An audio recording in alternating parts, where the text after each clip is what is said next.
अदील, तुम क्यों आई हो तुम यहाँ? आपकी बारात का इंतजार कर रही थी घर पे। सब रिश्तेदार, खानदान वाली अम्मी सब इंतजार कर रहे थे।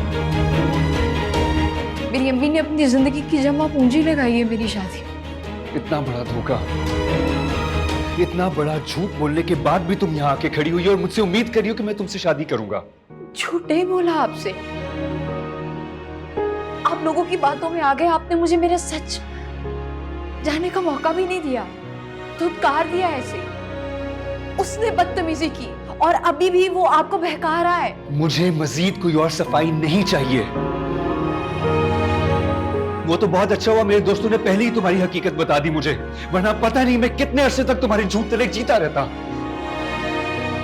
तुमने मुझसे कहा था कि तुम स्कूल टीचर हो, यही कहा था ना तुमने मुझसे।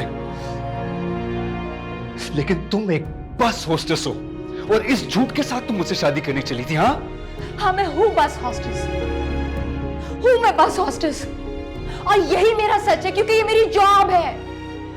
और इसी जॉब में आपके दोस्त ने मेरे साथ बदतमीजी की, जबरदस्ती ऐसे पीछे से आके मेरे साथ फोटो लेने की कोशिश की। मैं कसूरवार नहीं हूं, कसूरवार वो है, इसलिए उसे शर्मिंदा होना चाहिए, सजा उससे मिलनी चाहिए, मुझे नहीं। एक बार फिर झूठ बोल के तुम ये चाहती हो कि मैं चुपचाप तुम्हारी बात को यकीन कर लूं। अगर सच बोलना था तो पहले बोलती ना मुझे। पहले क्यों नहीं बताया सच कि तुम एक बस होस्टेस हो? क्यों छुपाई तुमने बात में? सच, मेरी अम्मी ने बहुत बार सच बोला लोगों के सामने, और हर बार उस सच की वजह से लोगों ने मुझे अपनाने से इनकार कर दिया, रिश्ता ठुकरा के चले गए। लेकिन आप तो जानते थे, मुझे, मेरी अम्मी को, मेरे घर में सबको,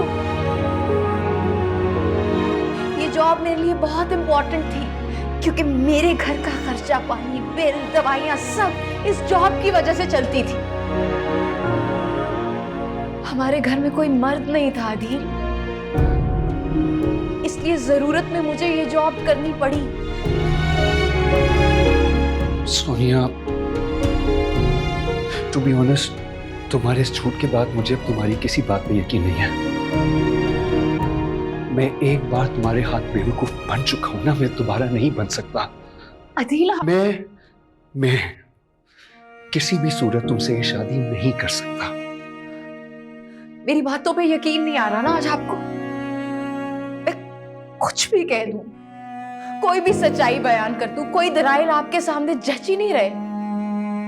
जिसके साथ जिंदगी गुजारनी है उस पे यकीन नहीं आ रहा, उस गैर के कहे हुए 4 लफ्जों पे यकीन आ रहा है आपको। जिस रिश्ते की बुनियाद ही तुमने झूठ पे रखी है ना, तुम ये चाहती हो कि मैं उस रिश्ते पे एतबार करूं? सोनिया, कुछ नहीं बचा। प्लीज तुम जा सकती हो।